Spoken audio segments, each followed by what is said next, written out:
Everyone, today we are going to start logic families, characteristic of logic families and the comparison of logic families. So what is mean by logic family? A collection of different ICs that have similar circuit characteristic. म्हणजे logic family म्हणजे काय तर वेगवेगळ्या आयसींचं collection एकत्रीकरण ज्यांची characteristic ही कशी असते थोडीफार सेम प्रमाणात किंवा एकसारखी असते. मग आय सी म्हणजे काय तर इंटिग्रेटेड सर्किट्स. ओके, मग लॉजिक फॅमिलीजमध्ये 3 प्रकारच्या लॉजिक फॅमिलीज आहेत. एक म्हणजे टी टी एल म्हणजेच ट्रान्झिस्टर लॉजिक. त्यानंतर दुसरी आहे ती CMOS means CMOS complementary metal oxide semiconductor. आणखी तिसरी आहे ती ECL emitter coupled logic. Okay, so the logic family is a collection of different ICs that have similar circuit characteristic. The circuit design of the basic gate of each logic family is the same. म्हणजे ह्या प्रत्येकाचं म्हणजे कुणाकुणाचं तर TTL, CMOS आणि ECL यांचं circuit design of the basic gate कसं असणार आहे सेम असणार आहे. आता यामध्ये जे मोस्ट इम्पॉर्टंट पॅरामीटर्स आहेत ते खाली दिलेले आहेत. लॉजिक फॅमिलीमधले logic level, power dissipation, propagation delay, noise margin, fan out, fan in etcetera. म्हणजे ॲक्च्युलीमध्ये लॉजिक फॅमिलीज या पॉईंटमध्ये तुम्हाला काय विचारणार आहेत तर डेफिनेशन्स विचारणार आहेत. कुणाकुणाची डेफिनेशन असेल तर प्रोपोगेशन डिलेची असेल, पॉवर डिसिपेशनची असेल, त्यानंतर असेल ती नॉईज मार्जिन असेल, fan in, fan out, figure of merit. Okay, आता हे जे आहे ते जनरल कॅम्पॅरिझन दिलेलं आहे of 3 commonly available logic families. म्हणजे ज्या मगाशी मी सांगितलं तुम्हाला सिमॉस मीन्स फुल नेम काय येतं त्याचं complementary metal oxide semiconductor. Okay, TTL म्हणजे काय असतं ट्रान्झिस्टर लॉजिक. त्यानंतर ECL emitter coupled logic. Okay, तर सिमॉसचे ॲडव्हान्टेजेस आणखी डिसॲडव्हान्टेजेस काय आहेत तर CMOS lowest power consumption, most common logic family used in all microcomputer chips today. Okay, म्हणजेच लोवेस्ट पॉवर कन्झम्पशन म्हणजे जे पॉवर यूज करणार आहे ती यूज केलेली पॉवर आहे ती कमीत कमी असेल. म्हणजे जास्तीत जास्त पॉवर हा सेव्ह करतो, कमीत कमी पॉवर आहे ती यूज करतो. हे त्याचं ॲडव्हान्टेजेस आहे कुणाचं तर सिमॉस लॉजिक फॅमिलीचं. त्यानंतर disadvantages easily damaged by static discharge and voltage spikes. आता ॲक्च्युअलमध्ये व्होल्टेज जर कमी जास्त प्रमाणात आले तर यामुळं सिमॉस जो आहे तो सिमॉस काय होतो खराब होतो. हे लॉजिक फॅमिलीचं नाव आहे सिमॉस. त्यानंतर दुसरी आहे ती TTL ट्रान्झिस्टर लॉजिक. यामध्ये काय आहे तर advantages earliest developed, most rugged, least susceptible to electrical damage. तर मोस्ट रज्ड म्हणजे ते रफ अँड टफ असतं. Rugged means rough and tough, कसंही तुम्ही यूज करू शकताय, रिजिड टाईप, कठोर. त्यानंतर least susceptible to electrical damage म्हणजे एखादा इलेक्ट्रिकल डॅमेज आला तर त्याच्यावरती लगेच इम्पॅक्ट त्याचा होत नाही. म्हणजे करंटमध्ये चेंजेस झाले, व्होल्टेजमध्ये चेंजेस झाले तर याचा जो इम्पॅक्ट आहे तो TTLवरती होत नाही लवकरात लवकर. त्यानंतर अर्लिएस्ट डेव्हलप्ड, सगळ्यात आधी जर कुणाचा शोध लागला असेल लॉजिक फॅमिलीमध्ये तर तो म्हणजे ट्रान्झिस्टर लॉजिकचा. ओके, हे झालं ॲडव्हान्टेजेस. आता डिसॲडव्हान्टेजेसमध्ये बघूया. कन्झ्युम्स मोर पॉवर दॅन सिमॉस, म्हणजे सिमॉसला जी पॉवर लागते त्याच्यापेक्षा कितीतरी पटीनं जास्त पॉवर ही TTLसाठी लागणार आहे. त्यानंतर आहे तो ECL emitter coupled logic. Emitter coupled लॉजिकमध्ये काय आहे फास्टेस्ट अवेलेबल लॉजिक फॅमिली. म्हणजे कुठेही इझिली अवेलेबल आणि फास्टेस्ट अवेलेबल जर कोणता लॉजिक फॅमिली होत असेल तर ती ECL असेल. त्यानंतर नेक्स्ट आहे ते consume more power than CMOS, require extreme care in वायरिंगमध्ये त्याचं कनेक्शन करताना अगदी व्यवस्थित काळजी घ्यावी लागते इमिटर कपल्ड लॉजिकसाठी. आणि हा काय करतोय तर भरपूर प्रमाणात पॉवर आहे ती कंझ्युम करतोय म्हणजे यूज करून घेतोय. ॲक्च्युअलमध्ये पॉवर जी रिक्वायर असते त्याच्यापेक्षा देखील तो जास्तीची पॉवर आहे तो यूज करून घेणार आहे. हे झाले लॉजिक फॅमिलीज. ॲक्च्युअलमध्ये लॉजिक फॅमिलीज म्हणजे काय? Logic family a collection of different ICs that have similar circuit characteristic. Okay, म्हणजे अशा वेगवेगळ्या प्रकारच्या आयसीज इंटिग्रेटेड सर्किट्स ज्यांची कॅरेक्टरिस्टिक ही सेम असणार आहे त्याला म्हणायचं लॉजिक फॅमिलीज. ओके, यामध्ये प्रमुख कुठल्या? 3, सिमॉस, TTL आणि ECL. या लेक्चरच्या अगदी शेवटी आपण कंपॅरिझन देखील बघणार आहोत सिमॉस, TTL आणि ECLचं. ओके, आत्ता तरी हे लक्षात ठेवा की सिमॉस म्हणजे काय? Complementary metal oxide semiconductor. TTL म्हणजे काय? Transistor logic. ECL म्हणजे काय? Emitter coupled logic. सिमॉसचे ॲडव्हान्टेजेस लोवेस्ट पॉवर कन्झम्पशन आहे. डिसअडव्हान्टेजेस इझिली डॅमेज होतो व्होल्टेज स्पाईक आल्यानंतर. TTLचा ॲडव्हान्टेजेस काय आहे? तर हा मोस्ट रज्ड आहे म्हणजे रफ अँड टफ यूज केला जातो आणि इलेक्ट्रिकल डॅमेज याच्यावरती लगेच इम्पॅक्ट होत नाही. त्यानंतर हा काय करतो? डिसअडव्हान्टेजेसमध्ये जास्त पॉवर यूज करतो. सिमॉसला लागते त्याच्यापेक्षा देखील जास्त. ECLमध्ये काय केलेलं आहे? हा फास्टेस्ट अवेलेबल होतो आणि याचं डिसअडव्हान्टेजेस काय आहे? हा कंझ्युम करतो मोर पॉवर. ओके, तर यामध्ये सगळ्यात मोस्ट इम्पॉर्टंट काय लक्षात ठेवायचं आहे आपल्याला? तर सिमॉस आणखी TTL. ॲक्च्युअली ECLबद्दल जास्त कोणी काही विचारणार नाही. ह्या पॉईंटमध्येच डिस्कस करताना here they can ask about the definitions of the various parameters like propagation delay, power dissipation, noise margin, fan in fan out etcetera. Or they will ask about the comparison of TTL, CMOS and ECL. पण त्यातल्या त्यात अगदी महत्त्वाचं कोणतं लक्षात ठेवायचं आहे? CMOS आणि TTL, complementary metal oxide semiconductor आणखी ट्रान्झिस्टर लॉजिक. ओके,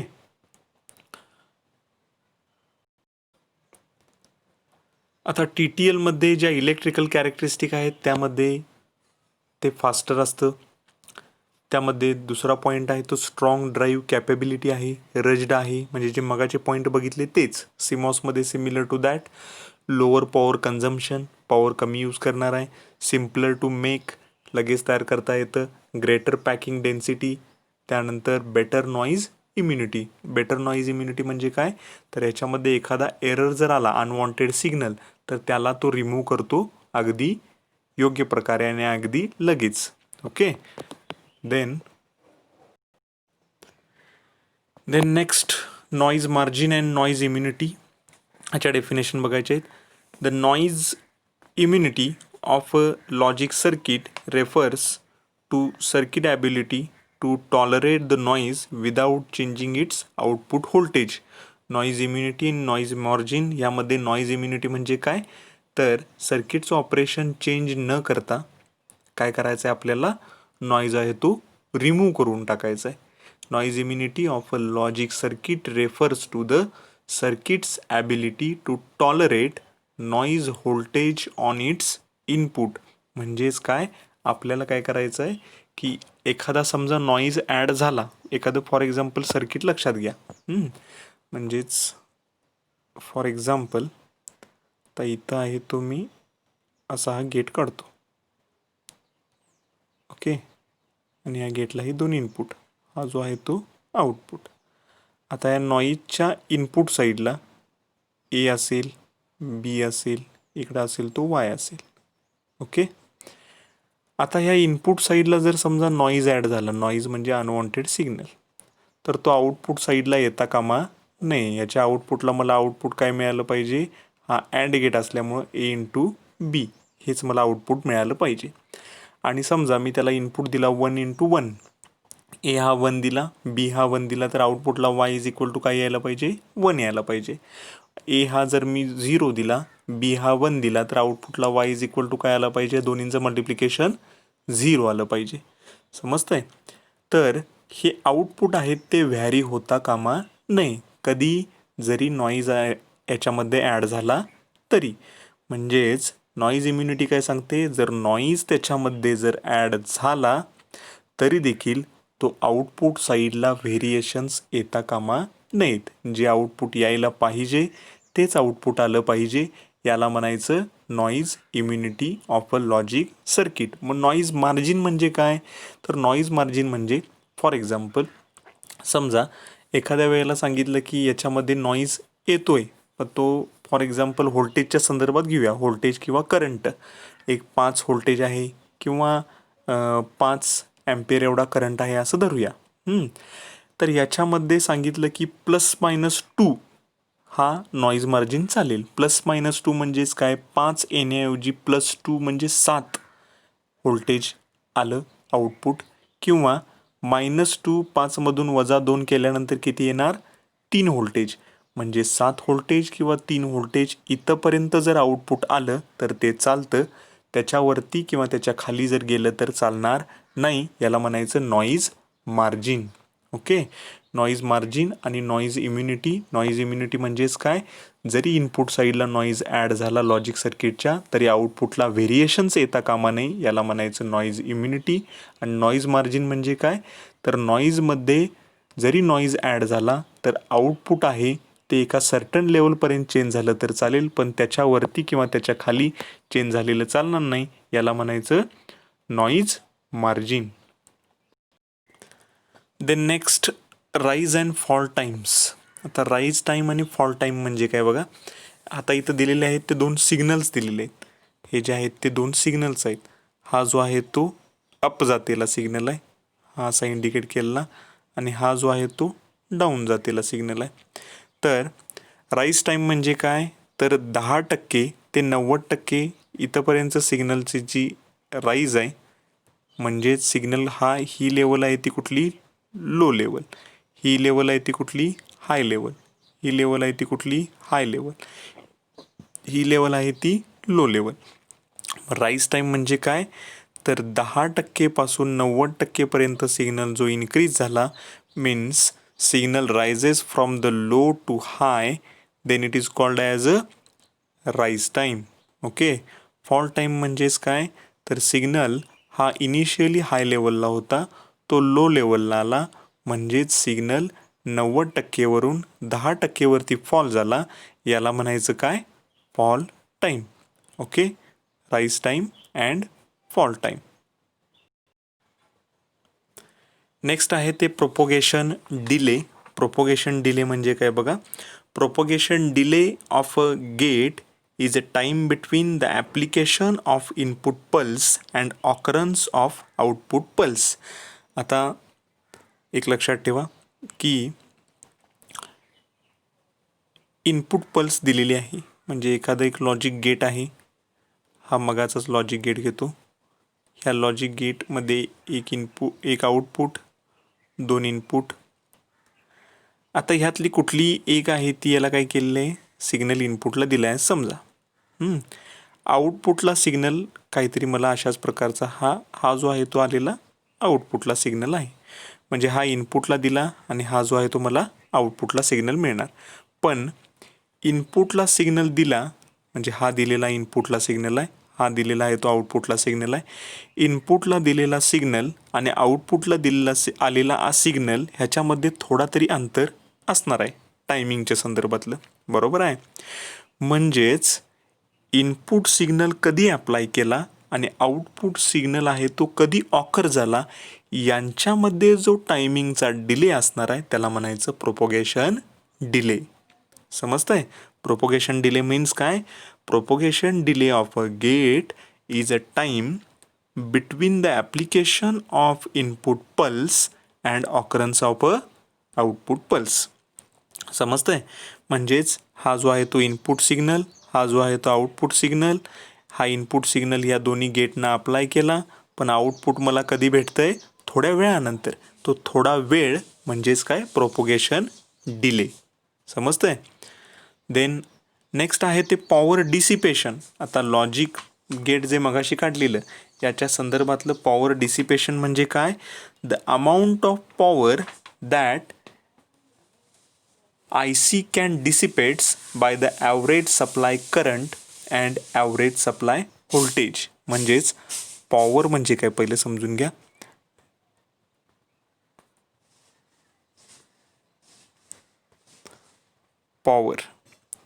पॉवर म्हणजे काय, तर P is nothing but multiplication of V into I. म्हणजेच power is multiplication off voltage into the current. मग आता एखाद्या आय सीने वापरलेला पॉवर किती असणार आहे, तर एखाद्या आय सीने वापरलेली power P is equal to VCC into ICC. Okay, म्हणजेच सप्लाय करंटला म्हणलेलं आहे ICC आणि ॲव्हरेज सप्लाय व्होल्टेजला म्हणलेलं आहे VCC. म्हणजेच त्या आय सीसाठी दिलेला जो ॲव्हरेज व्होल्टेज असणार आहे आणि त्या आय सीसाठी दिलेला जो ॲव्हरेज करंट असणार आहे, ह्या दोन्हींचं मल्टिप्लिकेशन म्हणजेच त्या आय सीनं वापरलेली पॉवर डिसिपेट्स झाली, म्हणजे त्याच्यातून फ्लो झाली, गेली, पॉवर गेली. पॉवर डिसिपेशन म्हणजेच काय, आय सीच्या संदर्भात पॉवर डिसिपेशन म्हणजे एखाद्या पर्टिक्युलर आय सीनं टोटल पॉवर किती यूज केली. मग ती किती यूज केली, तर एवढी यूज केली. Power dissipation is equal to P is equal to VCC into ICC. Okay, so now looking to the next point.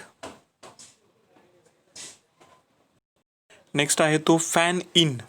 Fan in म्हणजे काय बघा, the number of input given to the logic gate is called as a fan in. Fan in म्हणजेच काय, आता number of input एखाद्या वेळेला किती दिलेले आहेत. आता हे जे आहेत ते नंबर ऑफ इनपुट आहेत. किती आहेत मोजा. हा जो आहे तो 1, हा दुसरा 2, हा 3, हा 4, हा 5, हा 6, हा 7 आणि हा 8. म्हणजे जर तुम्ही टोटल सगळे मोजला तर किती आहेत, 8 आहेत. म्हणजे एखाद्या गेटला दिलेले इनपुट हे किती आहेत, त्याला म्हणायचं fan in. So the fan in is equal to किती आहेत, 8. समजतंय. Fan in is nothing but the number of input given to the logic gate is called as a fan in. Okay, now next is the fan out. आता fan out म्हणजे काय, the maximum number of input driven by same logic IC family without any damage is called as a fan out. Fan out म्हणजेच काय, आता इथं जे पाठीमागं आपण बघितलं की याला किती दिलेले आहेत, 8 दिलेले आहेत, बरोबर आहे, 8 दिलेले आहेत. तर समजा ह्याची कपॅसिटी ही एक 12ची आहे, म्हणजे आणखी मी याला वाढवतो, 1 दिलो, इथं 2 दिलो, इथं आणखी एक 3 दिलो, इथं एक आणखी 4 दिलो, असं समजा. असा हा ड्रॉ केलेला आहे असं समजा. म्हणजे टोटल याची किती झाली, 12 इनपुट झाली. म्हणजे 12पर्यंत त्याचं आउटपुट मात्र सॅटिस्फॅक्टरी येते, म्हणजे जे यायला पाहिजे ते मिळते. पण 12 नंतर जर समजा मी आणखी एक वाढवला, म्हणजे किती झाले, 13, तर मात्र हा ऑपरेट करत नाही.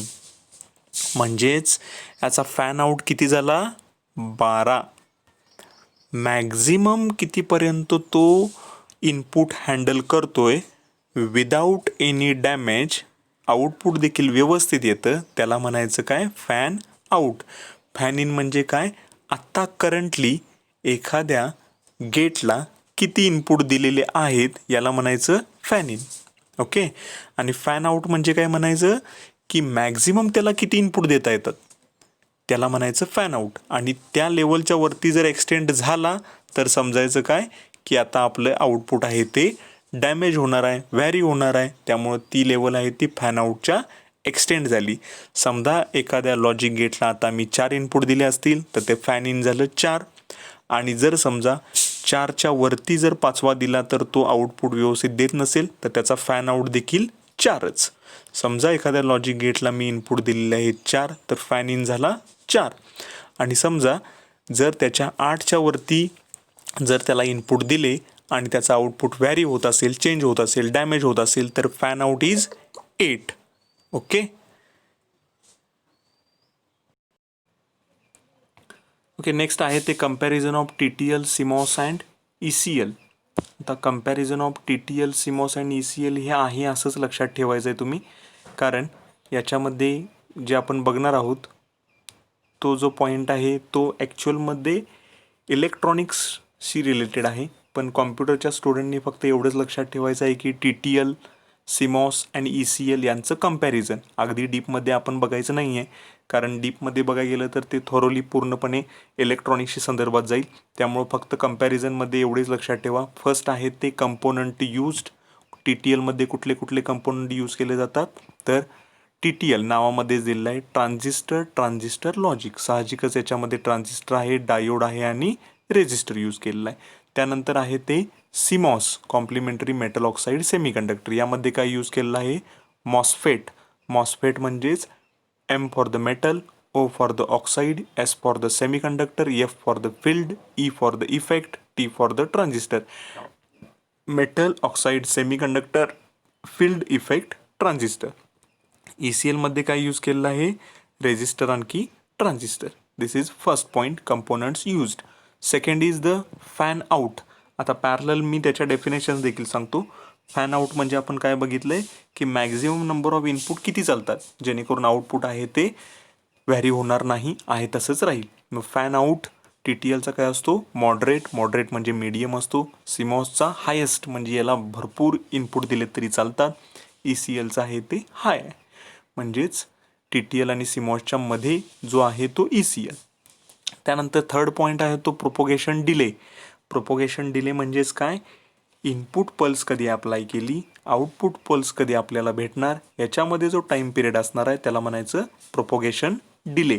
Propagation delay of a gate is a time between the application of input pulse and occurrence of a output pulse. Okay, तो TTLसाठी किती आहे, तर 10 नॅनोसेकंड, सिमॉससाठी 70 नॅनोसेकंड आणि ECLसाठी 2 नॅनोसेकंड.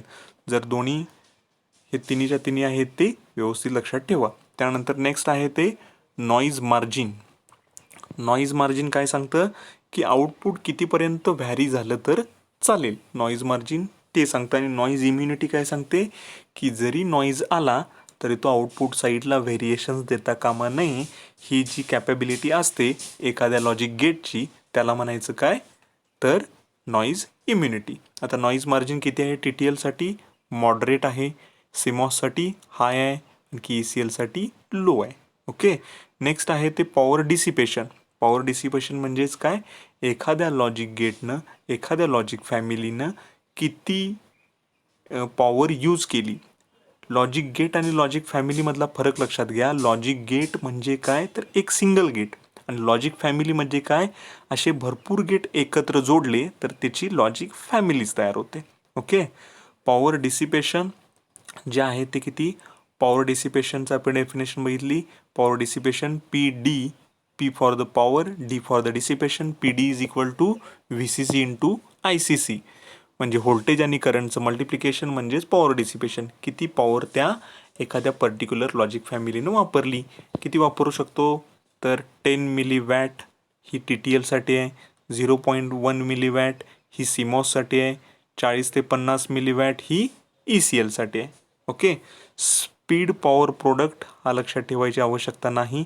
त्यानंतर सर्किट कॉम्प्लेक्सिटी लक्षात ठेवा. TTL आहे ते कॉम्प्लेक्स असतं म्हणजे ड्रॉ करायला कठीण. त्यानंतर सिमॉस आहे ते मॉडरेटली कॉम्प्लेक्स म्हणजे थोडंसं सिम्पलर असतं, आणि ECL आहे ते पुन्हा कॉम्प्लेक्समध्ये येतं. त्यानंतर बेसिक गेट. आता ह्या TTL, सिमॉस आणि ECLमध्ये कोणकोणते गेट वापरले जातात, तर TTLमध्ये NAND गेट वापरलं जातं, त्यानंतर सिमॉसमध्ये NAND आणखी नॉर गेट वापरलं जातं, आणि ECLमध्ये ऑर आणखी नॉर गेट आहे ते यूज केलं जातं. आणखी एक पॉईंट याच्यामध्ये राहतोय तो म्हणजेच ॲप्लिकेशन ऑफ TTL, सिमॉस आणि ECL. तो असेल तो 9वा पॉईंट असेल. ॲप्लिकेशन TTL कुठे यूज केलं जातं, लॅब आणखी डेमॉन्स्ट्रेशन इक्विपमेंटमध्ये. सिमॉस आहे ते कुठे यूज केलं जातं, पोर्टेबल इक्विपमेंटमध्ये, आणि ECL आहे ते हाय स्पीड स्विचिंग ॲप्लिकेशन्समध्ये. Okay, this is all about the comparison of TTL, CMOS and ECL. हा चार्ट तुम्हाला आहे असा पाठ करावा लागणार आहे. ओके, म्हणजेच आजच्या लेक्चरमध्ये आपण काय बघितलं, तर कॅरेक्टरिस्टिक ऑफ लॉजिक फॅमिलीजमध्ये त्या डेफिनेशन्स बघितल्या. त्यामध्ये पहिली बघितली प्रोपोगेशन डिले, दुसरी बघितली पॉवर डिसिपेशन, तिसरी बघितली नॉईज मार्जिन, त्यानंतर बघितली फॅन इन, त्यानंतर बघितली fan out, rise time, fall time etcetera. Okay, आणखी शेवटचा पॉईंट जो बघितला तो comparison of TTL, CMOS and ECL. आजच्या लेक्चरसाठी असाइनमेंटचे क्वेश्चन पहिला राहील, define propagation delay, power dissipation, noise margin, fan in, fan out, rise time, fall time. Okay. आणखी दुसरा क्वेश्चन राहील, comparison of TTL, CMOS and ECL. हा चार्ट आहे तसा पाठ करा. दोन्हीपैकी एक क्वेश्चन हमखास एक्झामला विचारला जाईल. हेडिंग द्या लॉजिक फॅमिलीज असं, आणि त्यानंतर ते डेफिनेशन्स पहिल्या लिहून काढा, आणि दुसरं असेल ते comparison of TTL, CMOS and ECL. आणि ह्या असाइनमेंट कंप्लीट झाल्यानंतर मला सेंड करा. Okay. That's all for the today's lecture. Today we have covered logic families, that is characteristic of logic families, and then comparison